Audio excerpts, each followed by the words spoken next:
Hey guys, today I want to share with you about a sofa that I made over. I found this sofa in the thrift store. I love the size. It was a great price, great shape.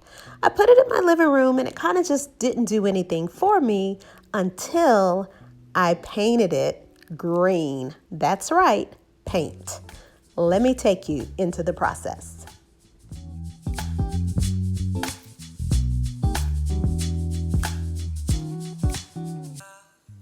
So to paint the sofa, you have to use chalk-based paint.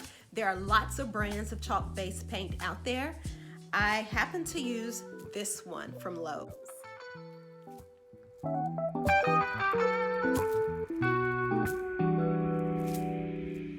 The next thing you'll need is a paintbrush. And you don't have to get one of those expensive brushes.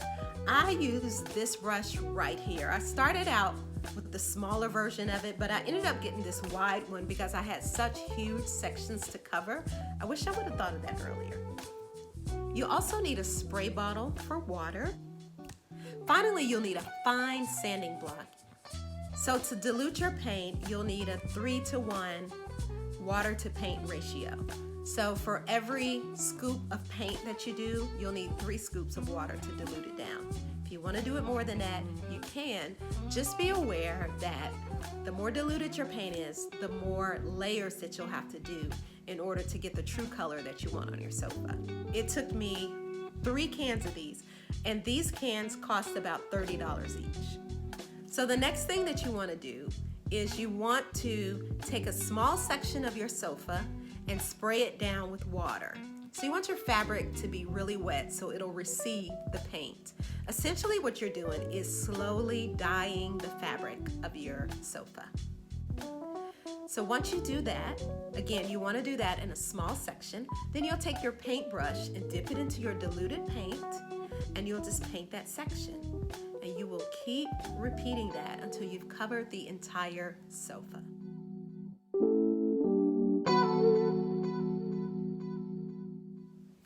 Once you've covered the sofa, you need to let all the components dry. This usually takes 24 to 48 hours. So once it dries, you want to sand your sofa. That's right, you're actually going to take your sanding block and go over the sofa, breaking up any paint or anything that may have come together, and that is what helps keep it really soft.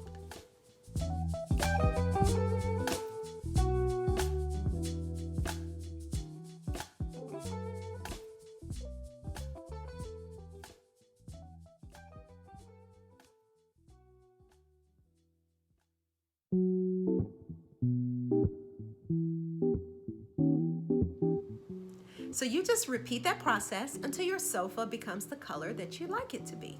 The other thing they suggest you do is to take the chalk paint wax. You'll see that when you go to the store. And dilute that and rub that over your sofa. Now that's also supposed to help to soften your sofa.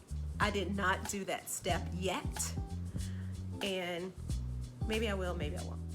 So I love my sofa. Love the color. I love what it does for the room. I love how inexpensive it was. It just took me a little over $100 to do that. However, the labor was the big deal.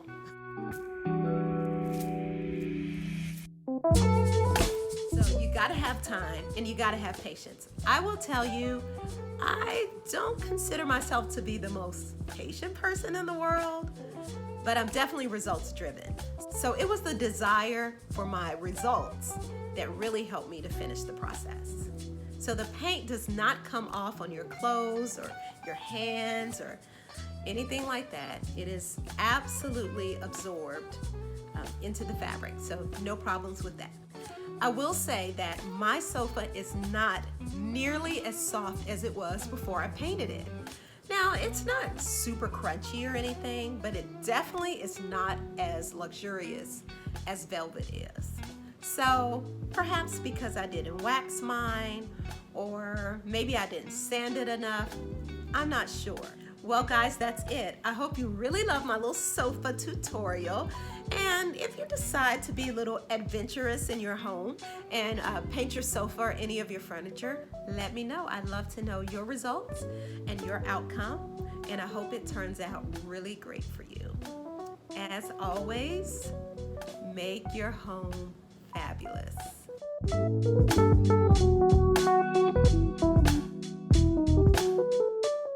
Remember to subscribe to my YouTube channel and my blog. And don't forget to please share me with a friend.